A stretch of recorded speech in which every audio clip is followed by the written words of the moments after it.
My mother threw me out of the house my father had spent 20 years paying for, moved my sister into my room before the front door even shut, and told the neighbors I was having one of my episodes. 3 weeks later, her own lawyer opened the property file, looked straight at her, and asked, "Mrs. Vale, when exactly did your daughter stop being an owner?" The suitcase by the door told me everything. This wasn't anger, it was choreography. My sister was standing behind Mom in my robe, holding a chipped blue mug from the kitchen I had remodeled with my own money, smiling like she'd finally been promoted into my life.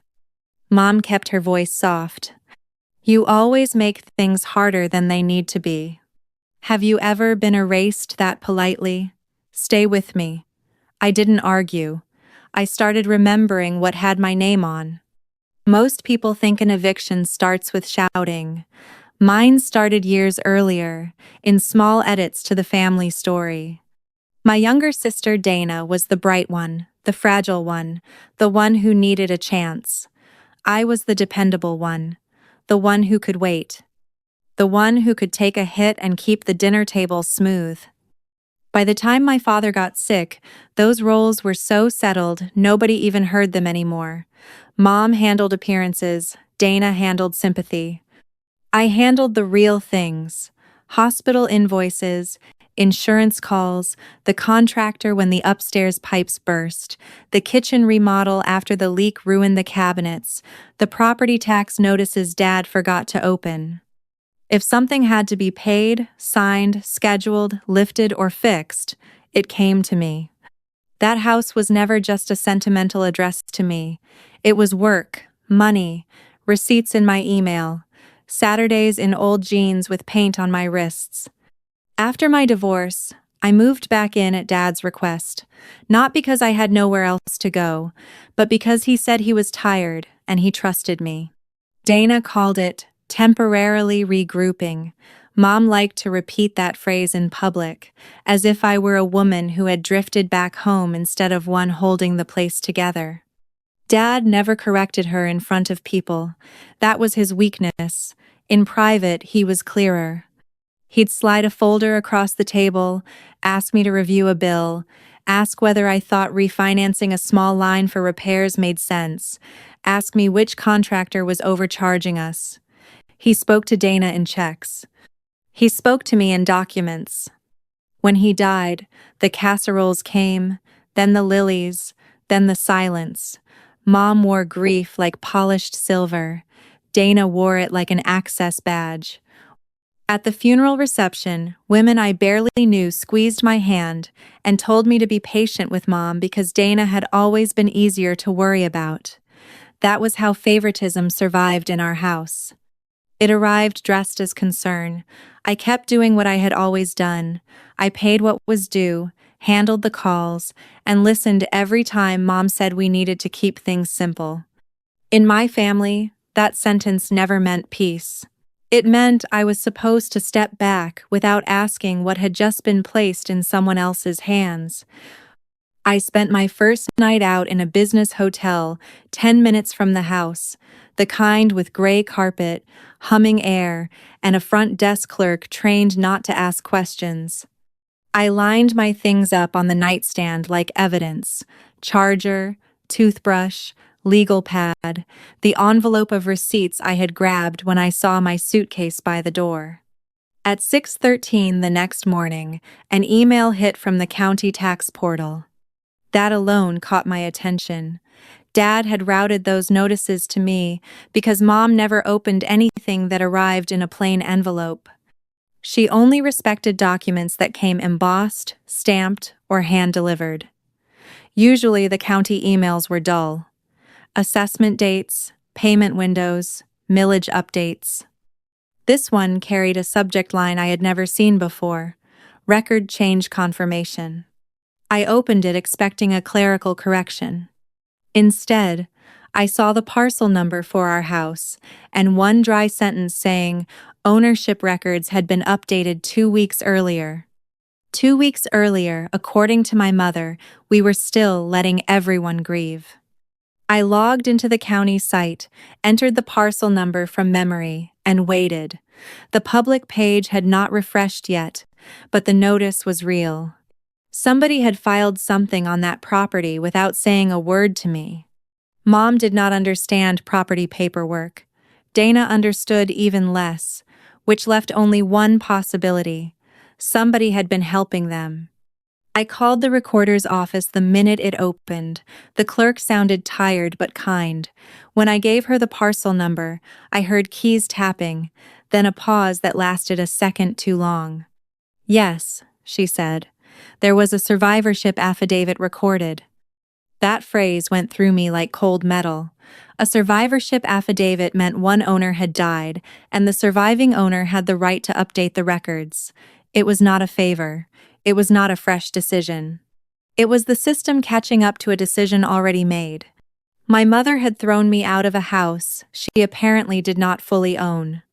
I asked who filed it. She said I would need to pull the document myself, then added, carefully, "You may want to review the vesting language." Most people would have heard that and moved on. I wrote it down twice. By 8:30, I was parked outside a coffee shop using their Wi-Fi to pull every document I could reach before Mom realized I was looking. The deed took 2 tries to download. When it opened, I stared at the names beneath the header, and for the first time since Dad's funeral, my breathing slowed. The property had not been titled to my parents alone. It read, Thomas Vale and Maren Vale, as joint tenants with right of survivorship. Not Thomas and Eleanor, not the estate, me.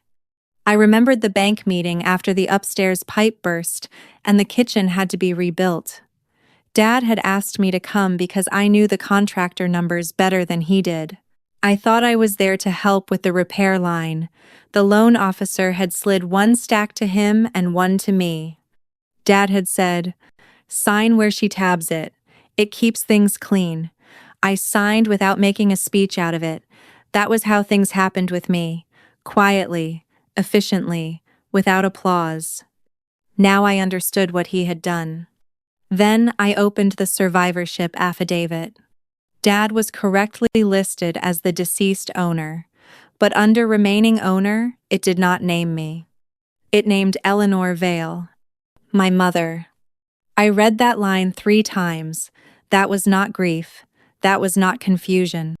That was somebody reaching into the county record and trying to rewrite ownership with a straight face. And suddenly the whole room felt much smaller. Then I saw the filing contact at the bottom. Bennett Cole, attorney at law. The same name printed on the law office envelope I had noticed in Mom's hall table basket a week before she threw me out. At the time, she had turned it face down and smiled too quickly. That was the first real crack. Not the suitcase, not Dana in my robe. The crack was realizing the lie had formatting, a bar number, and a timestamp. People overlook a lot when a mother says she is only protecting the family. I don't. I read the footer once more, opened my contacts, and called Mr. Cole's office before my hands had time to shake. The receptionist at Bennett Cole's office had the careful, polished voice of someone trained to sound helpful without giving away anything useful. "Mr. Cole is in meetings all morning." "Then give him my name," I said. "Maren Vale. Tell him I'm calling about the survivorship affidavit recorded on parcel 18 to 4427. There was a pause. Not long, but real. "I'll leave a message." "Do that."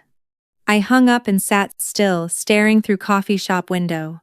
Normal life kept moving. Meanwhile, my mother had used a lawyer to try to paper me out of a house I legally owned. People like to imagine family betrayals as explosions. One ugly dinner, one terrible fight, one sentence nobody can take back. My family never worked that way. Nothing in our house happened once. It happened in layers, then got repeated until it looked natural. Dana was not raised to be cruel. She was raised to be exempt. That sounds softer than it is. If Dana forgot a bill, Mom said she was overwhelmed. If I forgot one, it meant I was careless, maybe still not fully recovered from whatever hard season the family had decided to find me. If Dana wanted money, Mom called it help. If I asked about shared expenses, Mom called it tension. Dana could cry and turn the whole room toward her. I could solve a problem and somehow make people uncomfortable. That dynamic did not start in childhood and stay there. It matured with us. By our 30s, nobody said golden child or scapegoat. They said Dana had a softer heart. They said I was stronger. In families like mine, favoritism survives by flattering the person it exploits. You are so capable. You are so level-headed. You understand your sister. What they mean is, we plan to take from you because you know how to survive the taking. Mom was the architect of that system, but she was never loud about it. Loud mothers get caught. Mine specialized in tone. She would lower her voice enough to make everyone else sound aggressive by comparison. She loved phrases like, "Let's not make this ugly," and "I'm only thinking of what's fair," usually seconds before doing something neither honest nor fair. Dad saw more than he admitted. That was his sin in all of it. He was not innocent. He just preferred discomfort in installments. He hated scenes, so he dealt in corrections. He would hand me responsibility instead of public credit. He would trust me with the work, then let Mom narrate the meaning of it to everyone else. When Dana overspent, he covered it. When Mom excused it, he looked tired. When I picked up the slack, he acted grateful in private and mute in public. That is how enablers build catastrophe. Not by striking the match, by watching the gas collect. After my divorce, the system tightened. Mom did not have to say I was a failure. She only had to keep implying I had been through a lot. Dana took that hint and ran with it. She started speaking to me with a softness that was almost theatrical, as if I might break over brunch. The truth was uglier for them than any rumor. I had left a marriage cleanly, no affair, no scandal, no financial wreckage. I walked out because I was tired of being managed by charm. Once I did that, I got harder to steer. Mom noticed. So did Dana. Looking back, the house was the perfect battlefield. It carried memory, status, and money in one frame. To Mom, it was proof she had built a respectable life. To Dana, it was a prize. To me, it was a ledger disguised as a home. I knew what the roof had cost, what the plumber had charged, how much value the kitchen remodel had added, which windows were still under warranty, where Dad kept the insurance riders, and how many times I had moved money around to keep repairs from turning into debt. That was why they needed me out, not just hurt. As long as I was inside that house, I was a witness. I knew who had paid what, who had signed what Dad had said in rooms without spectators. Throwing me out was not an emotional outburst. It was evidence control. And the more I thought about Bennett Cole's name on that filing, the less this looked like a family misunderstanding, and the more it looked like a test. Mom had counted on the oldest trick in our house: pressure me fast, shame me publicly, and trust that I would choose dignity over conflict. Usually I had. This time the practical thing was ownership. At 10:17, my phone rang. Bennett Cole's office. I let it ring once before answering. "Miss Vale?" Bennett Cole's voice was measured, expensive, and already irritated. "I understand you called my office." I did. A small silence settled between us. Men like him often use silence like a rug. They expect women to step onto it and sink. I never do. "I'm looking at the affidavit your office recorded," I said. "It removes me from title and leaves my mother as surviving owner. That isn't a typo, so tell me which part was the mistake, the filing or the assumption that I wouldn't check. He did not answer right away. That told me more than any denial could have. "I think," he said carefully, "it would be better if we discuss this with your mother present." Of course he did. In my family, truth was always safer for them when filtered through Mom's expression. She could make theft sound like concern, exclusion sound like stability, and humiliation sound like practicality. I leaned back in the hard coffee shop chair and looked down at my hands. A faint line of white paint still clung near one thumbnail from touching up the hallway trim 2 weekends before Dad died. Mom had stood in that same hallway, watching me work, and said Dana shouldn't have to live in a construction zone when she came by. Dana came by twice that month. I lived there. That was how it always happened. My labor became background, and Dana's comfort became policy. When the washing machine failed, Mom called me at work, not Dana. When the basement flooded, Mom cried into the phone and said she didn't know who else to trust, then later told relatives Dana had been her rock. When Dad needed rides to cardiology, Dana posted filtered photos from brunch while I sat in cold waiting rooms under fluorescent lights. And when neighbors complimented the new kitchen, Mom laughed lightly and said, "The girls helped. The girls," as if invoices paid themselves and tile samples chose their own finish. Small cruelties rarely arrive with dramatic music.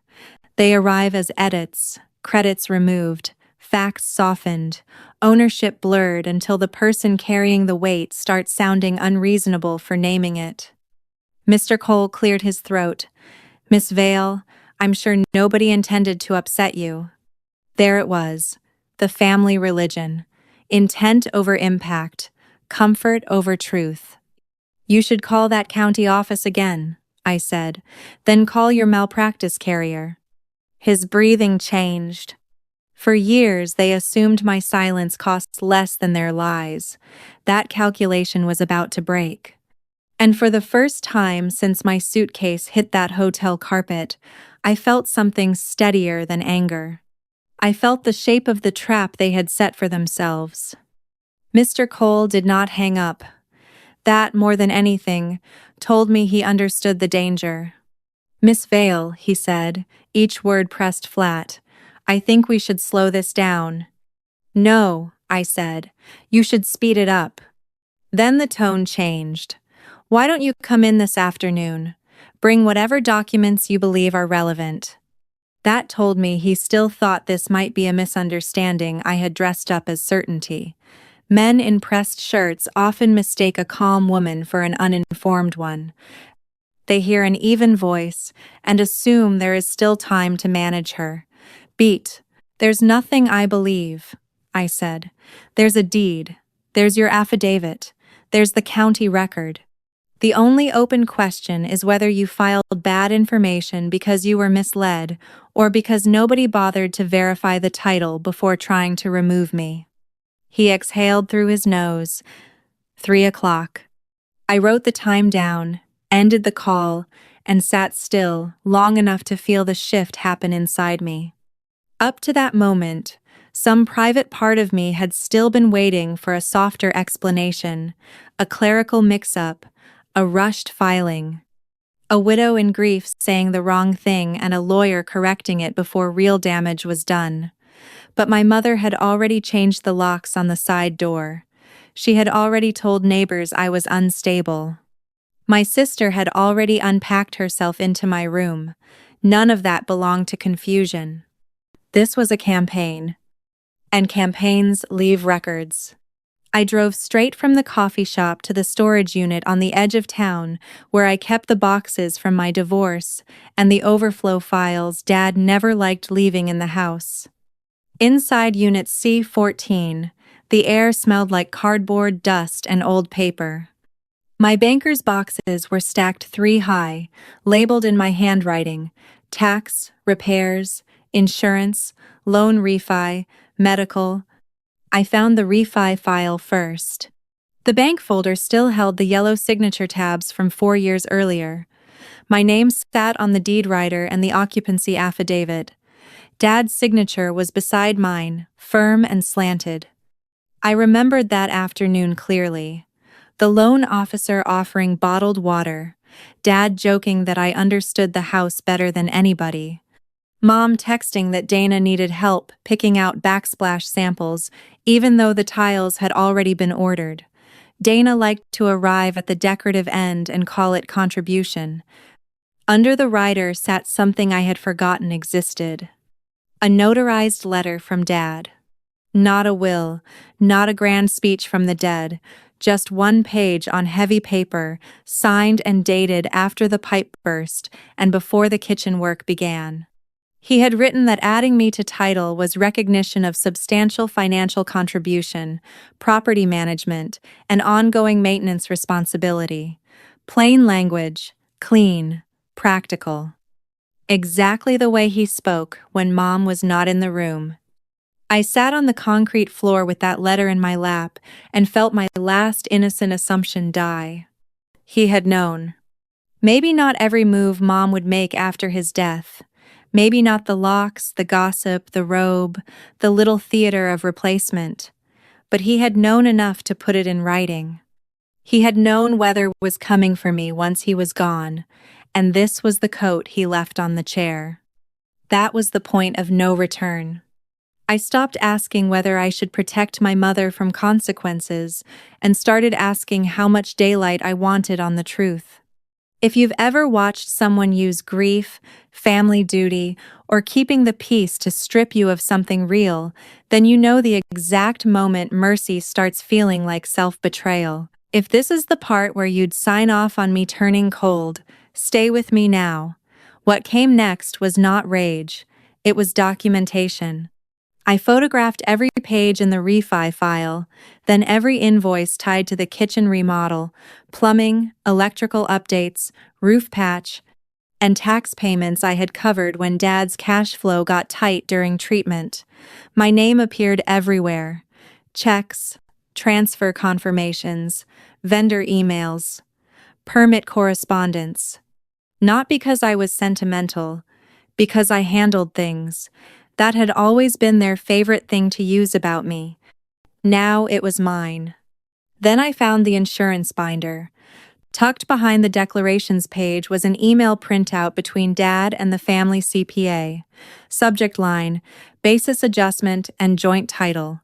They were discussing the house. My name was in the second paragraph. By the time I left the unit, the sun had shifted and my phone battery was low. I sat in my car, plugged it in, and called a locksmith to ask a question about the side door my mother controlled. The locksmith answered on the second ring. I have a property question, I said. If one co-owner changes locks without the other owner's consent, is that a security issue or a civil one? He gave a short laugh. Usually both. That was enough for me. I asked what he would need if an owner wanted lawful access restored. He listed the basics: identification, proof of title, a scheduled time, no forced entry, and preferably a sheriff's standby if family tension was involved. I booked nothing yet. I only took notes. Timing mattered more than outrage now. Beat. By 3 o'clock, I was in Bennett Cole's reception area, sitting beneath a landscape print that looked expensive and forgettable. The receptionist offered water. I declined. Cole met me in the conference room with a legal pad, a silver pen, and the kind of smile men wear when they are deciding whether to apologize or defend themselves. Miss Vale. Mr. Cole. My mother was not there. That was interesting. He sat and began with the soft language people use when trying not to say exposure, liability, or fraud. I understand there may have been some confusion around the filing. No, I said. There was false information around the filing. His mouth tightened. I opened my folder and placed 3 documents on the table between us. First, the deed rider showing my name on title, then Dad's notarized letter, then the county confirmation email with the record change date. I did not slide them dramatically. I arranged them the way surgeons arrange instruments. Ready, reachable, clean. Cole read the writer first, then Dad's letter. Then he set both pages down and looked at me in a new way. Not warmly, not kindly, but accurately. "When did my mother first contact your office?" I asked. He leaned back. "I'm not at liberty to discuss privileged communications." "Then discuss your filing standard." That bought me a pause. He chose his words carefully. "Our office was told the property had passed to your mother as surviving spouse, and that any prior reference to you on title related only to lending documentation," which was false. "Yes," he said, and the room went very still after that. I let the silence sit. "Did you verify the deed before recording the affidavit?" "We relied on documents provided to us." That was not the same as yes. "So no." His jaw shifted once. "The recorded instrument will need to be corrected." Need. Not should. Not might. Need. There it was. The floor under my mother had started to move. I kept my voice even. "Correction is step 1. Step 2 is written notice to the county. Step 3 is written notice to anyone your office or my mother spoke to in ways that impaired my access, ownership, or reputation." His brows lifted slightly. "My reputation?" he repeated. "My mother told neighbors I was unstable. She changed locks on jointly owned property. She represented me as someone with no standing in the house. You filed paperwork consistent with that lie." "So yes, reputation." He tapped the silver pen once against the pad, then stopped. "Are you represented by counsel, Miss Vale?" "Not yet." That answer landed the way I wanted it to. It told him two things at once. I could hire counsel, and I had not done it yet. Which meant there was still a narrow window in which his office could help contain the damage. He looked at Dad's letter again. "Did anyone else know this existed?" "Good question," I said. "I'm starting to wonder the same thing." That was when I saw it. Not guilt. Recognition. He knew something about this story had been kept from him. "I'll prepare a corrective filing immediately," he said. "Today." "Yes." "And I want a certified copy sent to me directly." "Yes." "And before my mother hears your version, I want the answer to one thing." He lifted his eyes. "Who brought you the paperwork?" For the first time since I walked in, Bennett Cole stopped looking like a lawyer managing a problem and started looking like a man deciding whether to become a witness. Then he said, quietly, "Your sister delivered the file. Your mother did the talking." There it was. Dana had not just taken my room, she had carried the papers. She had walked my mother's lie into a law office, set it on polished wood, and waited for someone else to make it official. I stood, gathered my copies, and slipped Dad's letter back into the folder. "Mr. Cole," I said, "you asked for things to slow down." He said nothing. This is me being generous. When I stepped back into the parking garage, my phone buzzed with a neighborhood text I had forgotten I was still on. A message from the woman across the street. "Hope your mother is holding up. We saw your sister moving furniture into the upstairs room. Glad family is close in times like these." I read it once and smiled without warmth. Now I had something else. A timeline. And witnesses. By 9 the next morning, Bennett Cole's office sent the draft correction. He moved fast now, which meant fear had finally reached the billing floor. The document restored my name to title and withdrew the false affidavit before the county record fully rippled through the public search portals. Clean on paper, not clean in life. Mom still had the house. Dana still had my room. And half the neighborhood had already been fed the version where I was a volatile daughter who could not cope with grief and needed space. Paperwork can fix ownership. It cannot fix narrative unless you decide where to pin it. Beat? So I stopped thinking like the daughter they could corner and started thinking like the co-owner they had inconvenienced. First, I called the county clerk and confirmed the corrective filing would be visible within 24 to 48 hours. Then I ordered certified copies of both the original deed and the correction. After that, I emailed the neighborhood association president, Claire Benton. I kept the message short. There had been an ownership record error involving my residence, I wrote, and there might be confusion about who was authorized to make occupancy decisions or property requests. I asked that no exterior alterations, access approvals, or account changes be accepted without confirmation from both titled owners. Claire replied in under 10 minutes. Of course, dear. Please send the supporting documents when available. Next, I called utilities. I didn't shut anything off. That would have been childish and sloppy. I did something better. I added a note to every account requiring dual owner authorization for service transfers, account closures, and mailing address changes. Gas, electric, water, internet, security. If my mother planned to turn my absence into administrative erasure, she was about to discover how many small gates stood between impulse and control.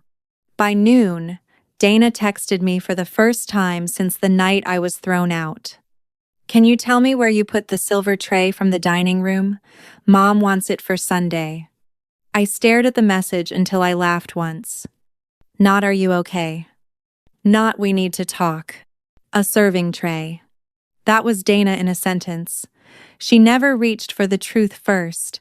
She reached for whatever could still be set on a table and made to look inherited. I wrote back. Check the locked cabinet in Dad's study. The key is probably where Mom hid the deed. 3 dots appeared. Vanished. Returned. Then nothing. Good. At 2:30, the locksmith called back. He had spoken with a sheriff's deputy about standby procedure in joint ownership disputes. The deputy would not intervene over family drama, but he would remain present to keep the peace during a lawful access restoration if title documents were clear and notice had been given. I booked the slot for Monday morning at 10. Not immediately. Monday. Long enough for the correction to record, long enough for Mom to relax, long enough for Dana to keep arranging herself inside my room and believe the worst had passed. That afternoon, I met with a videographer I knew from work named Elise. I hired her for one thing, a documented property condition walkthrough on Monday at 10:30, the moment access was restored. Exterior, interior, personal room, Dad's study, kitchen, storage, locks, visible moved items, time-stamped footage, neutral tone, no drama, evidence. Elise, I said, I need this done as if a judge might someday watch it. She nodded once. Then we shoot like no one gets a second chance to explain. Exactly. By Friday evening, the balance had started to change. Not because my mother knew she was losing, because she thought she had survived the only dangerous part. She believed Bennett Cole would smooth it over privately. She believed I would do what I had always done when the family made me pay for peace. Absorb the insult, preserve the image, and return quietly to usefulness. She had mistaken delay for surrender. Dana had mistaken occupancy for ownership again. She proved it at 6:22 with a voicemail. Marin, I think this has gone on long enough, she said in that low, controlled voice she used when she wanted to sound like reason itself. Dana is fragile right now, and the house needs calm. Mr. Cole says there was confusion, which is unfortunate, but I don't want you making outside contacts and embarrassing the family. If you need a little money to get settled for a month or 2, we can discuss that like adults. I played it twice. There it was again. the old architecture, call theft confusion, call silence adulthood, offer me money from a house she tried to steal, then frame refusal as instability. Most daughters would hear insult. I heard timing.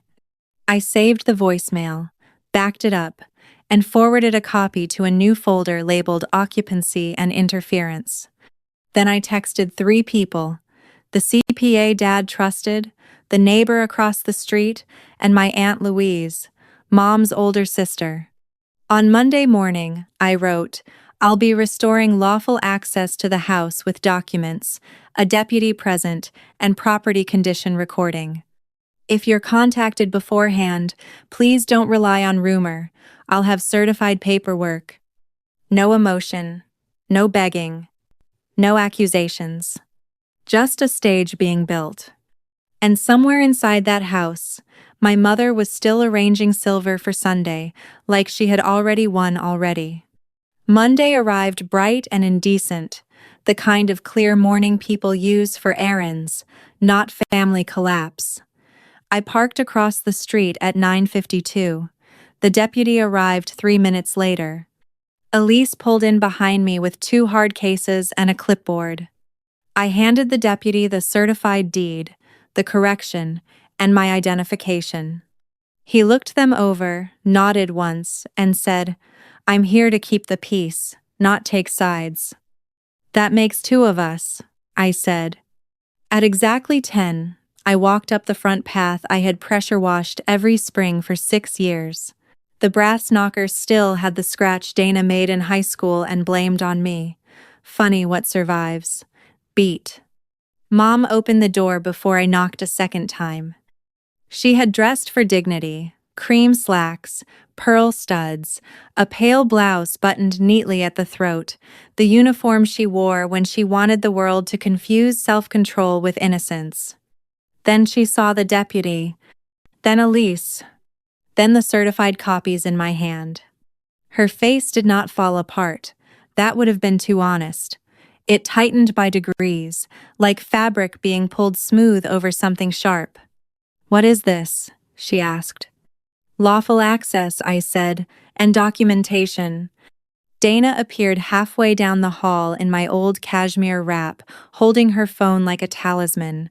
She looked less triumphant than she had the night with the robe, more irritated, as if this were a scheduling problem. Mom dropped her voice. "You are humiliating this family in front of strangers." "No," I said. "You did that when you filed me off my own house." The deputy lifted one hand gently. Elise said nothing. She had already started her timestamp. I stepped inside. The first thing I noticed was scent. My mother had lit the cedar candle I used every fall. The second thing I noticed was absence. The framed photo of Dad and me from the kitchen remodel reveal was gone from the entry console. In its place sat a silver bowl I had never liked, polished to a hard shine. Erasure is always easier to see in person. "Elise," I said, "entryway first." She began a slow pan. Mom turned to the deputy. "This is outrageous." She left. "I was locked out," I said. "I asked for space." "You changed locks." Dana finally spoke. "You always make everything legal and weird." I looked at her. "You carried the file into the law office." Color rose under her makeup. "That is not what happened." "It's exactly what happened." Mom cut in fast. "Enough." That one word used to work in our house. Monday morning, it just hung there. I walked to the side hallway and inserted my key into the lock she had replaced. It did not fit. I looked at the deputy. He nodded once toward the locksmith waiting at the curb. The locksmith came in, verified the title copies, photographed the existing hardware, and changed the cylinder while Elise filmed. No force, no raised voices. Just metal, forms, signatures, and the quiet death of a lie. Dana started crying at that point. Not from sorrow, from disruption. Tears had always been her emergency sprinkler system. They went off the minute consequences produced heat. "Mom," she whispered, "make her stop." Mom didn't answer because she could feel control leaving through too many doors at once. We moved room by room. Kitchen first. Cabinets repainted without my consent. My contractor binder missing from the drawer beside the fridge. Pantry reorganized, so Dana's imported teas now sat where Dad's blood pressure supplies used to be. Elise captured everything. Then Dad's study. That was where my mother finally made a mistake. The locked cabinet stood open. Inside, the silver tray Dana had texted about was there, along with the deed folder Mom had told me for months she could not find, the spare checkbooks, and Dad's leather document case. I stood very still in the doorway and felt the entire story narrow into one clean line. "You couldn't find the deed?" I asked. Mom said nothing. I turned to the deputy. "Please note that the cabinet containing the original property file is open and accessible." He wrote it down. Dana sniffed hard and said, "You're making us look criminal." "No," I said. "Your timing did that." I crossed to the desk and opened the leather case. Inside were property tax statements, insurance renewals, and one sealed envelope in Dad's handwriting. Marin. Not family. Not household.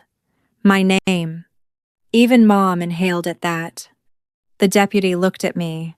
"Do you want to open it now?" "Yes." I slid one finger beneath the flap and unfolded a single page. "If you are reading this because there is already conflict over the house, I was right to worry. Marin is on title because she earned that protection. Any effort to remove or bypass her is against my wishes and against the facts. Eleanor knows this. Dana has been told enough to understand it. Do not let sympathy become theft. No poetry, no fatherly sermon, just a direct hit." The room changed after that. Even the air seemed to reconsider who had been telling the truth there. Not loudly, not theatrically, but in the unmistakable way a room changes when the dead become the most credible witness in it. Dana sat down on the arm of the sofa as if her knees had stopped trusting her.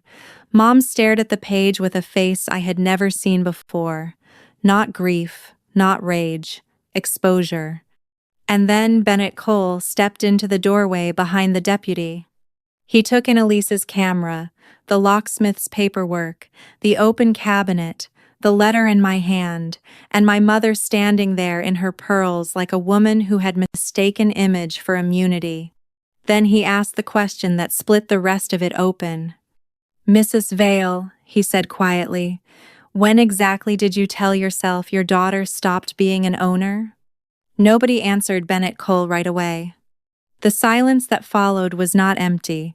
It was crowded with every shortcut, excuse, and private justification that had carried my mother to that doorway. You could almost feel her reaching for the old tools. Tone, injury, confusion. The dignified widow cornered by an unreasonable daughter. But the letter was still in my hand. The deed file was open, and there was a deputy writing notes beside the coat tree. Facts had weight now. They had witnesses. Mom's chin lifted a fraction. "I did what I thought was best after Thomas died." Cole's expression did not change. "That wasn't my question." Dana looked between them, eyes bright and wet, as if someone had brought her to the wrong stage and the script had changed without warning. She had always done best in scenes where the ending was decided for her.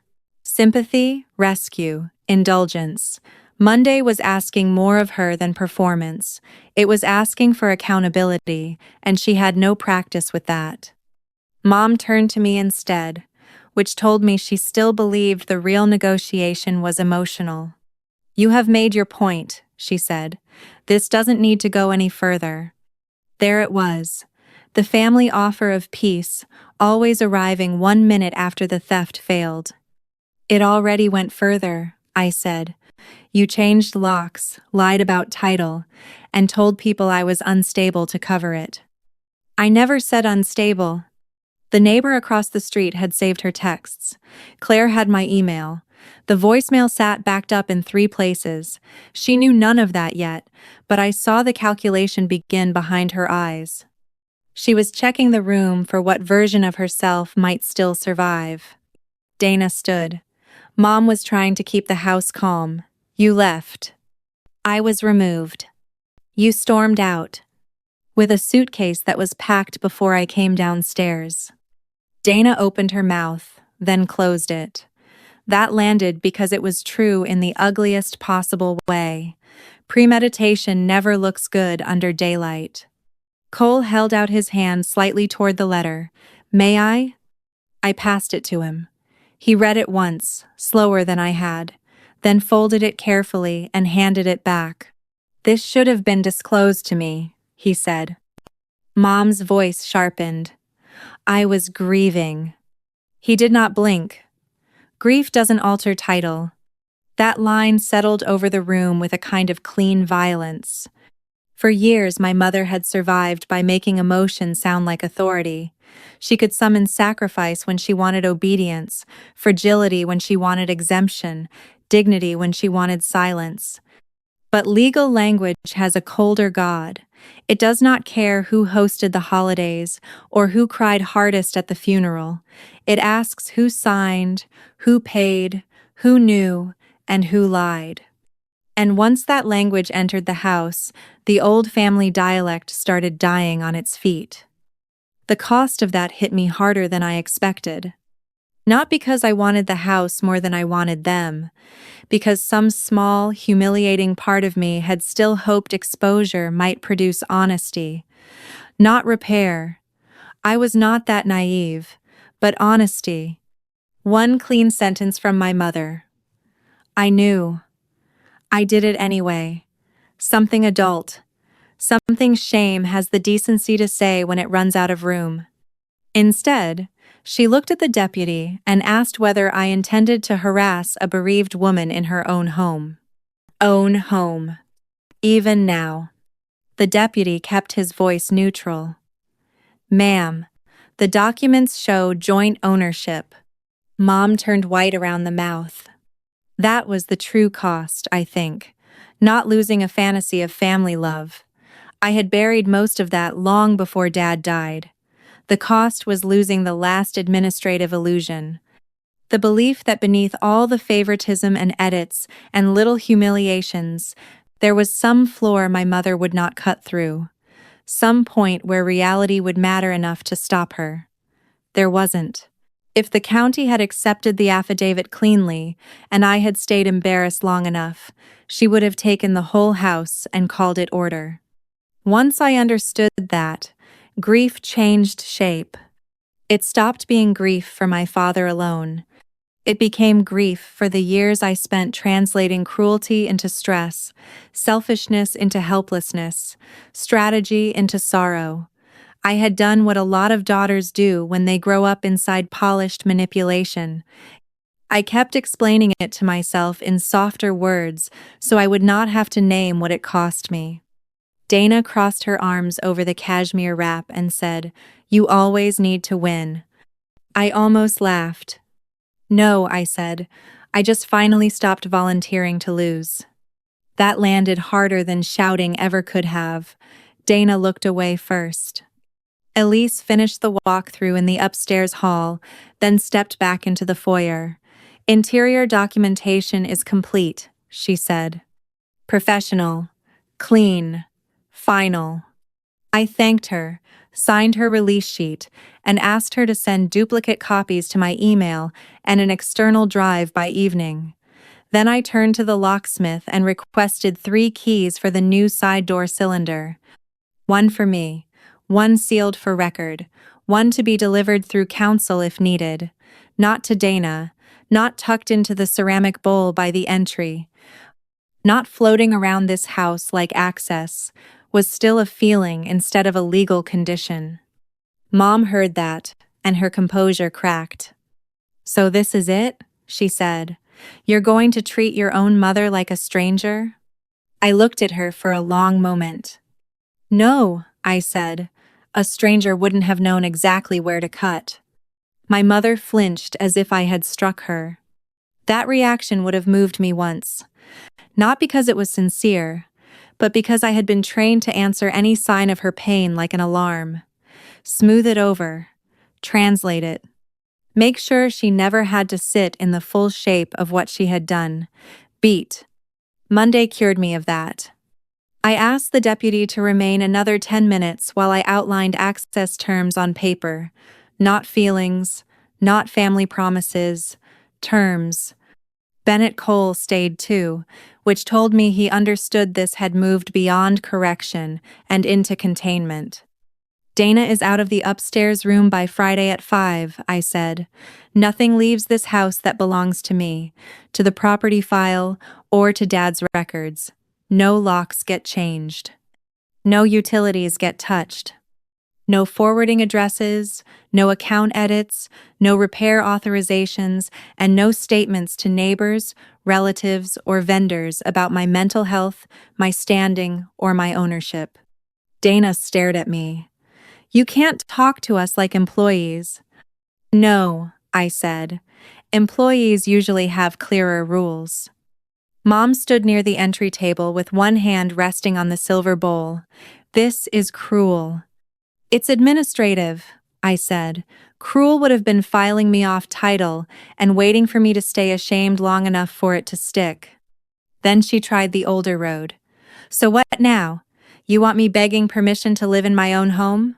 What I want, I said, is a written occupancy agreement drafted by council. Temporary. Specific. You can remain in the downstairs suite for 60 days while estate records are reviewed and the property is appraised. Dana does not remain here. She has until Friday. Dana made a sound like I had slapped her. Where am I supposed to go? I looked at the cashmere wrap around her shoulders, my mug still on the console, the confidence she had borrowed from my removal and mistaken for adulthood. You should have asked that before you carried papers into a lawyer's office. She burst into tears again, but weaker this time. Tears stop working when the room no longer rearranges itself around them. Mom's voice thinned. You would throw your sister out. She moved into my room while you packed my suitcase. Don't confuse reversal with injustice. I handed Cole a sheet from my folder. It listed the immediate terms in plain language. He scanned it, nodded, and said he could formalize it. Add one more thing, I said. All communication goes through email or counsel. No pop-ins, no private ambushes, no emotional reinterpretations in hallways. For years, her power depended on informal space. Kitchens, doorways, car rides after funerals, the little unrecorded places where tone counts more than facts. Putting everything in writing was not just practical, it was surgical.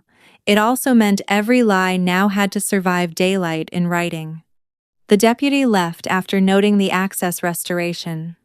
Then Aunt Louise arrived. Of all the people I had texted, she was the one I trusted most to come without spectacle. She stepped through the open door in a navy cardigan, took one look at my face, and then looked at my mother with disgust so clean it almost felt elegant. What did you do? She asked. Mom drew herself up. This is a private family matter. Louise glanced at the deputy's note sheet on the console, then at Bennett Cole standing there with his briefcase and my father's letter folded on the side table. No, she said.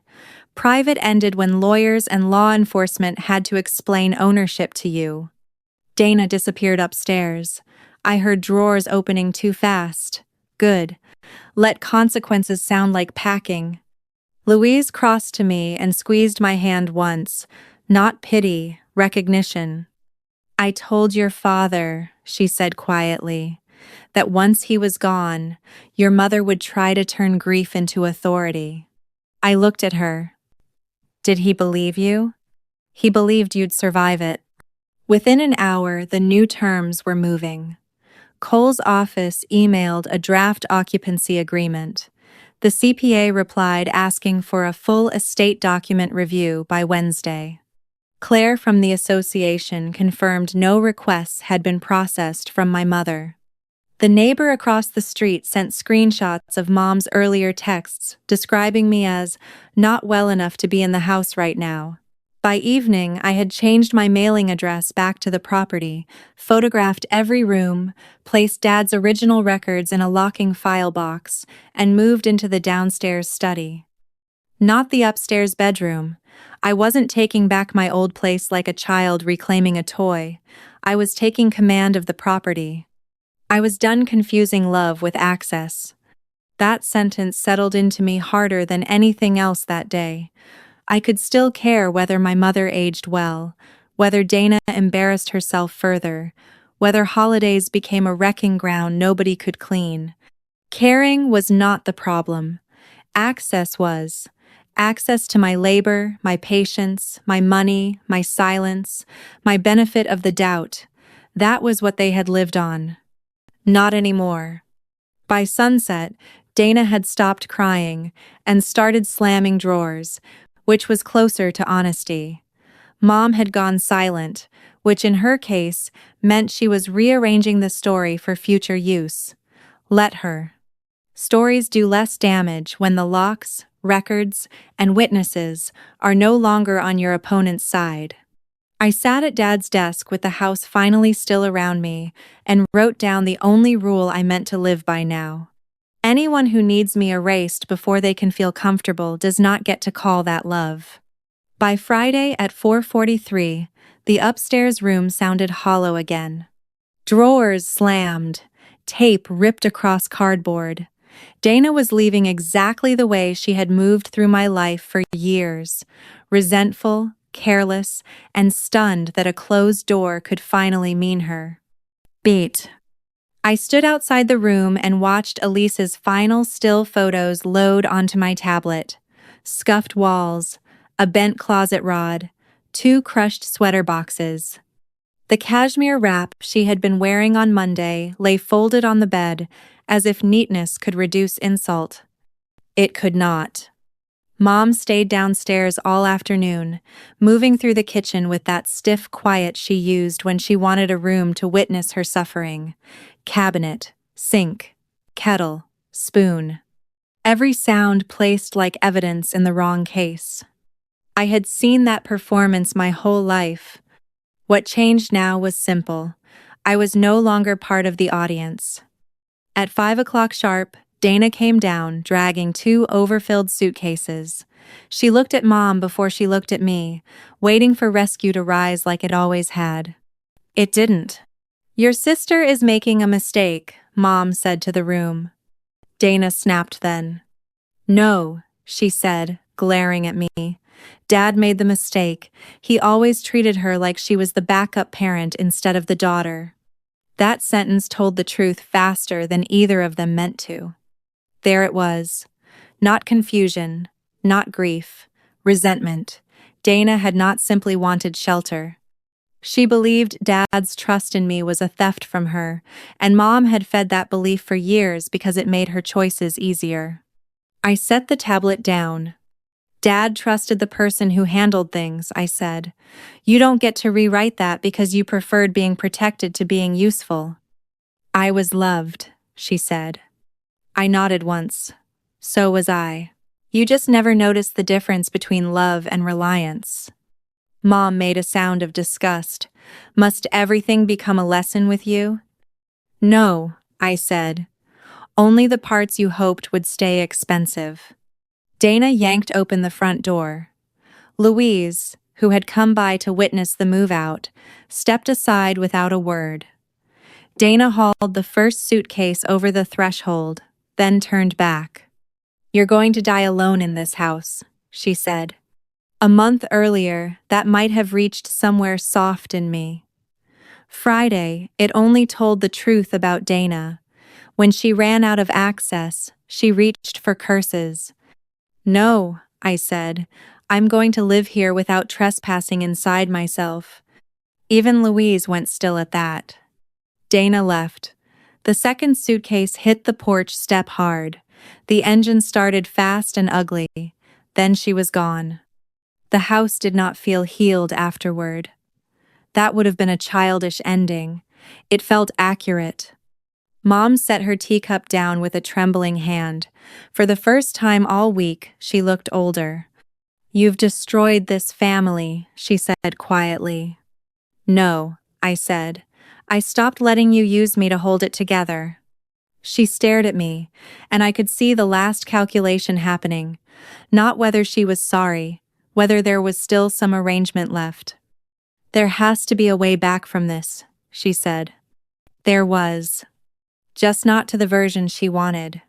I laid the occupancy agreement on the counter between us. "You have 54 days left downstairs," I said. "At the end of that period, the house goes on the market unless I choose to buy out your share at appraised value, reduced by documented repair contributions and legal costs. Until then, you stay in your suite. No guests, no interference with records, agents, appraisers, or contractors. Break the agreement once, and counsel handles the next step." Her eyes moved over the page, then up to my face. "You would sell your father's house. If that is what it takes to stop this house from being used as a weapon, yes." That was the last boundary. Not a speech, not exile for drama. No object or address mattered more than removing the stage on which they had tried to erase me. Some women spend half their lives believing goodness means staying available to the people who cut them. I know better now. Boundaries are what make betrayal expensive. Mom did not sign right away. She read the agreement again, then reached for the pen with the hesitation of someone realizing she had reached the end of persuasion. When she signed, she did it neatly. Of course she did. I countersigned, placed my copy in the file box, and took the teacup she had left on the counter to the sink. That small motion felt stranger than the legal papers. She was no longer the weather in this house. Just another adult bound by terms. That night I walked room to room alone. Entryway, kitchen, study, stair hall. The upstairs bedroom with the window I had recocked myself. The side door with its new key. The cabinet where the deed had been hidden. Dad's chair near the den lamp. Now they were just rooms again. Useful, finite, honest. I stood at the front window and looked out at the dark street where the neighbors had once watched me leave, with a suitcase and a rumor hanging over my head. Now the rumor was dead, and the suitcase was back where it belonged. I did not feel triumphant. I felt unclaimed. Nothing in me asked permission ever again. And that, I learned, is a far more dangerous thing to become. If you're listening to this and wondering whether my last move was too cold, ask yourself one harder question. When a mother uses grief, image, and family language to strip her daughter of home, name, and standing, what exactly is mercy supposed to protect? Her feelings or the next lie? This place keeps records of women who chose the hard boundary after polished betrayal. Stay close if you understand why.